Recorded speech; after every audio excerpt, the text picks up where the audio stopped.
Бисмилля, альхамдулилля, вассалят, вассалям аля расулилля, амма ба'д. Ассаламу алейкум ва рахматуллахи ва баракату, дорогие братья, сестры, все мусульмане, которые нас понимают, слушают. Мы хотели бы сделать ряд ответов на ваши часто, которые задаваемые вопросы. Один из них, который часто задает этот вопрос про талак. И как сделать правильно талак, и как сделать так, чтобы Аллах был доволен, чтобы он все это по сунне сделал. Я, честно говоря, делал лекции про талак, и не одну, а 3 лекции. Как видно, в наше время братья, мусульмане и сестры стали ленивые, они часами эти лекции не слушают, или слушают давно и забыли про это. Когда уже ситуация до талака доходит, они уже все равно делают, как по джахилии, как они слушали в народе. И хотел бы коротко, ясно объяснить, чтобы они это запомнили отдельно, как сделать правильно талак. Мы говорили, конечно, объяснять талак, никто не женится, чтобы разводиться на самом деле с женой. Все думают всю жизнь жить вместе, рожать детей, чтобы они были счастливы. Но рано или поздно приходит семья скандалы, и некоторые часто сейчас мы знаем, что разводятся. Если бы они разводились бы по сунне, конечно, большинство этих семей сохранились бы. Эти семьи разрушаются, потому что они разводятся по сунне. Мы знаем, что в любой семье бывают ссоры. Начиная с семьи посланника Аллаха, даже он обижался на свою жену, когда они его обманули, схитрили, месяц с ними не общался. И были жены, и Умар тоже даже 3 раза разводился, и у него тоже были ссоры с женами. И другие, которые самые правильные люди нашей уммы, они разводились, они ссорились, они мирились. Это было нормально. Но Аллах сделал так, чтобы в своем шариате, в исламе, чтобы мы разводились по сунне. То есть, чтобы мы, если мы делаем все по сунне, чтобы у нас было время обдумать, остыть, взвесить все, потом принимать решение. То есть, у нас, чтобы человек дал талак по сунне, есть условия. Это 2 условия основные, которые Аллах в Коране сказал. Аллах в Коране говорит: ат-талаку марратан. Талак 2 раза. Человек дает. После этого Аллах говорит, после 2 талаков по одной разные времена, фаимсакум бил ма'руфи ау тасрихум би ихсан. После одного талака человек имеет право или по-хорошему ее держать, то есть опять договориться с ней, помириться и заново условия поставить, как дальше жить, и забрать ее. Если не получается договориться, ау тасрихум би ихсан, или по-хорошему отпускает, без скандалов, без ссор, без взаимных обвинений. Она забирает свое имущество и детей на первое время, и они расходятся.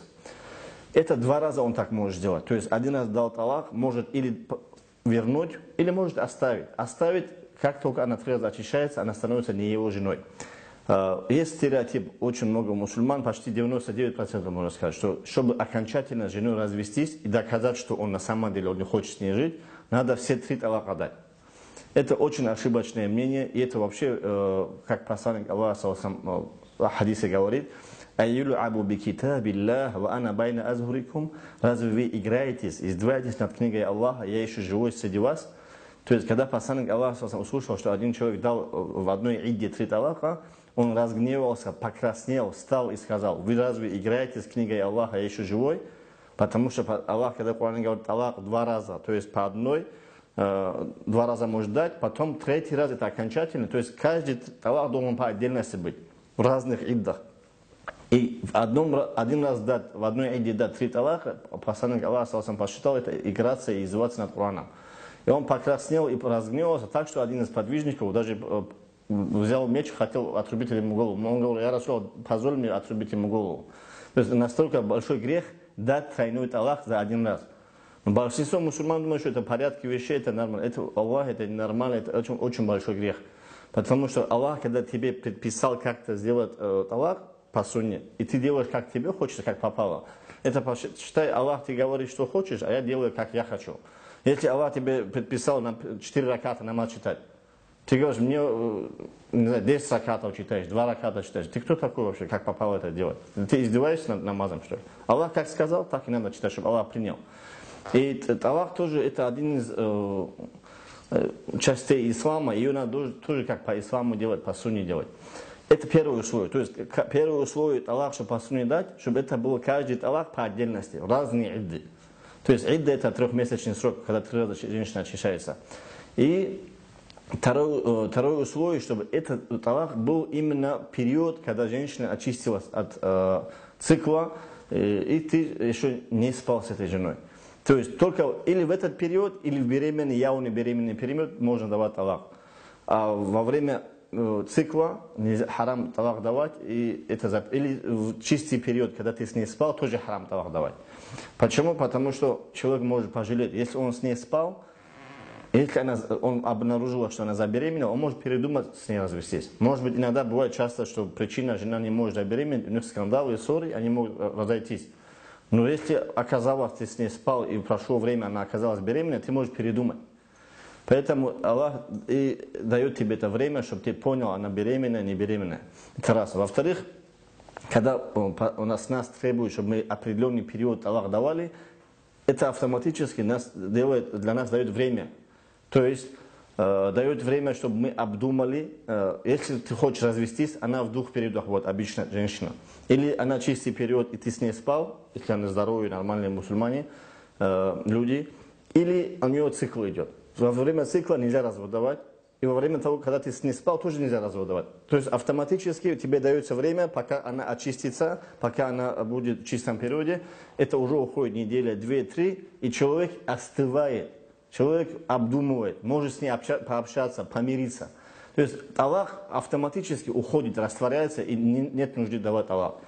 То есть если мы каждый раз, когда по сунне будем давать Аллах, и поссоримся, жена просит Аллах, или муж хочет дать Аллах, он посмотрит, уже с ней спал, или у нее цикл идет, он скажет, подожди, я дам тебе Аллах, только дам по сунне. И скажет, когда ты очистишься, дай мне знать. Пройдет день, 2 недели, 2 недели, и гнев пройдет. Если они друг друга любят, они помирятся. И никто им не нужен, ни шейх, ни родители, чтобы их вмешивались. То есть большинство скандалов, которые моментально заканчиваются талаками, которые через полчаса он жалеет. Если бы он делал бы по сунне, подождал бы, он остыл бы, намаз почитал бы, они помирились бы, и не нужно было талак давать. И семьи сохранялись бы. В основном семьи разрушаются, и они потом жалеют.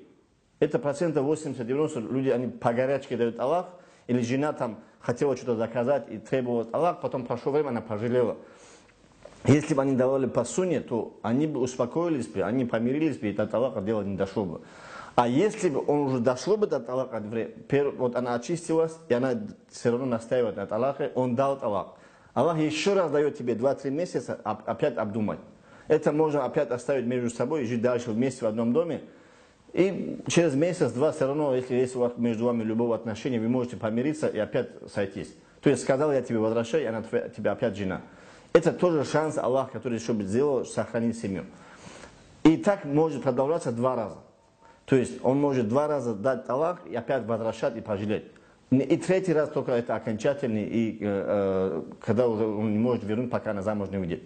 И большинство думает, Аллах 3 окончательный, по одному нельзя давать. По одному на самом деле надо давать. И 3-я попытка твоя с ней сойтись и жить вместе, если не получится, то значит это не твоя жена, и значит не о чем жалеть. Значит нету любви, нету понимания.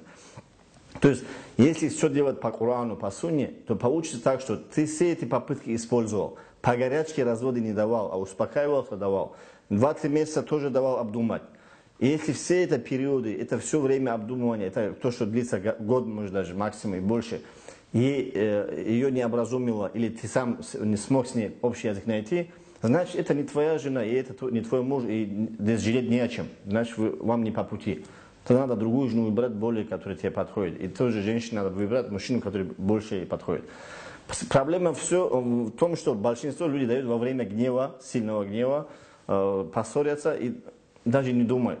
Или большинство, как у нас принято, жена, когда что-то хочет добиться, он не делает, она начнет развод просить. Сделай это или дай мне развод. И иногда, когда он на это не идет, она еще за мужское задевает, как мы знаем, если ты мужчина, дай мне развод, говорит. И мы хотим сказать, что братьям, что ты дал жене Аллах, это не доказательство, что ты мужчина. Этим не доказывается, что ты мужчина. Прежде чем, когда женщина говорит тебе, сделай, я не знаю, сделай сальто. Или если ты мужчина, ты не делаешь, иди сделай, приготовь яичницу, если ты мужчина. Ты же не пойдешь приготовить или посуду помой. Также она говорит, сделай харам, если ты мужчина, или сделай бида, если ты мужчина. Ты как можешь так сделать? То есть ты говоришь, я дам тебе талак, если ты меня не хочешь со мной жить. Только она говорит, вот сейчас дай. Сейчас я не могу дать, потому что я с тобой спал, или у тебя цикл. Ты подожди, очистишься, потом, если ты будешь настаивать, тогда мы разойдемся. Я тебе дам развод. Вот так подождать, она уже остывает, и это ее угрозы тоже исчезают, они могут помириться. И если он в тот же момент начинает доказывать, что мужчина, давая ей развод, который он сам не хочет давать, и она тоже особо не хотела развод, просто хотела ее испугать, конечно, в итоге оба жалеют. И я хочу мужчинам сказать, во-первых, не надо доказывать, давая развод, что ты мужчина. Тем более, она еще говорит, все 3 давай. Тем более 3 давай. То есть, издеваясь над Кораном, нарушая сунну, делая биду. Все 4 имама единогласны, что тройной талак давать, это бида и харам. Все единогласны. Делая бида и харам, не надо доказывать женам, что ты мужчина. Наоборот, ты скажи, я мусульманин, альхамдулилля, следую сунне, я как по сунне, так и сделаю. И женам хочу сказать, не надо талаком спекулировать, не надо мужей шантажировать именно талаками. И посланник Аллаха говорит, любая женщина, которая потребует развод, не имея шариатские причины на них, она запах рая не почувствует. Субханаллах, побойтесь, сестры мусульманки, прежде чем просить развод, если у вас на самом деле шариатские основания не содержит, или если он не содержит, если он соблюдает ислам, если он на самом деле дает, ваши права не нарушает, не надо спешить просить развод. Даже если он где-то грешит, где-то он упущение делает, это тоже можно прощать, можно насиха делать, исправлять. Потому что идеальных братьев нету, они, у каждого свои недостатки есть. Поэтому не спешите. И подытожим наш, иншаллах, ответ. Чтобы дать развод, нужно 2 условия. Во-первых, чтобы разводы были поодиночке. То есть 3 разные случая по одному талаку. И в одной иде больше, чем 1 талак давать тоже нельзя. Во-вторых, чтобы этот талак был именно в чистый период, когда ты с ней не спал, или она была беременна, но явной беременностью. Это 2 периода, когда можно ей развод давать. Есть 2 периода, когда нельзя ей развод давать, мы сказали, когда у нее цикл, или когда у нее чистый период, ты с ней спал. В этом периоде харам и бида развод давать. И я хочу, чтобы братья это запомнили. Часто неожиданно эта ситуация возникает, и человек не бывает готов к этому, пусть запомнит 2 условия. Чтобы 3 развода не давал, и чтобы когда попал не давал, а давал именно подождал, пока очистится. Запомните это сунна, это наш ислам, это наша религия. Относитесь серьезно к религии. И если вы будете серьезно к религии относиться, и в вашей семье будет баракат, и семья будет сохраняться. Просто за наши грехи, за наши бида, за наши харамы, Аллах нашу семью баракат забирает, и семья разрушается. Вальхамдулиллахи раббил алямин.